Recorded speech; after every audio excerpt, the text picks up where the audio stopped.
না ওই যে আরেকজন জানালাদা উঠতেছে, হ্যাঁ জানালাদা উঠটা কই যা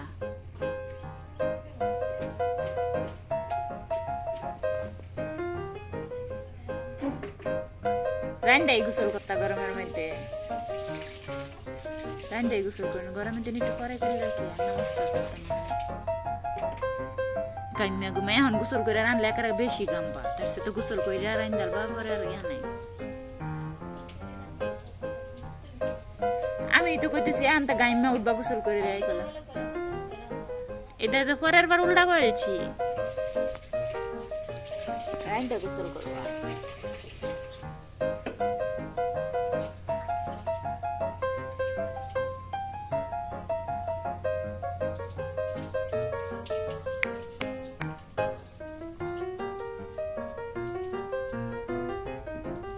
Hey.